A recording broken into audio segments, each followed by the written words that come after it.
بلوچستان، پنجاب اور خیبر پختونخوا کو جوڑنے والے کوہ سلیمان پر واقع دنیا کا سب سے بڑا چلغوزہ جنگل 6.5 لاکھ کلو گرام سالانہ چلغوزہ فراہم کرتا ہے۔ مگر پچھلے 1.5 ہفتے میں یہاں لگ بھگ سب بدل گیا ہے، شاید ہمیشہ کے لیے۔ تیزی سے پھیلتی ہوئی آگ حکومتی اداروں کی تمام تر کوششوں کے باوجود تاحال نہیں بجھائی جا سکی۔ آگ بجھانے کے لیے ہیلی کاپٹروں کی مدد سے خصوصی آپریشن کیا جا رہا ہے، جس میں قدرتی آفات کے قومی ادارے NDMA کی ٹیمیں بھی حصہ لے رہی ہیں۔ $3 ارب پیداوار کی صلاحیت رکھتے ہیں، لیکن بدقسمتی سے یہ جل کر راکھ ہو رہے ہیں۔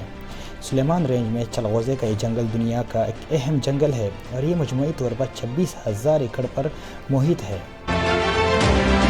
ہر سال 650 سے لے کر 675 میٹرک ٹن کا چلغوزہ پیدا کرتا ہے اور مجموعی طور پر چلغوزے کی 2.6 ارب کی تجارت ہوتی ہے۔ مقامی افراد کا واحد ذریعہ معاش چلغوزے کا پل ہے، جو کہ اب وہ اس قیمتی پل سے محروم ہوتے نظر آ رہے ہیں۔ سلطنت چلغوزہ کہلائے جانے والا یہ کوہ سلیمان اب مکمل ویرانی کی طرف جا رہا ہے۔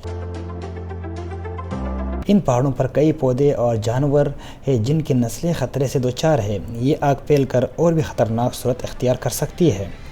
جو قدرتی درخت اور نایاب جانور مر چکے ہیں، پتہ نہیں اب دوبارہ اتنی جنگلی حیات اور جنگلات بحال کرنے میں کتنا وقت لگے گا۔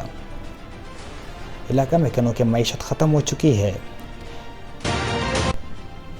ارباب اختیار سے التجا ہے کہ اس آگ پر قابو پانے کے لیے زیادہ سے زیادہ مشینری بروئے کار لا کر اپنی قیمتی سرمایہ کو بچایا جائے۔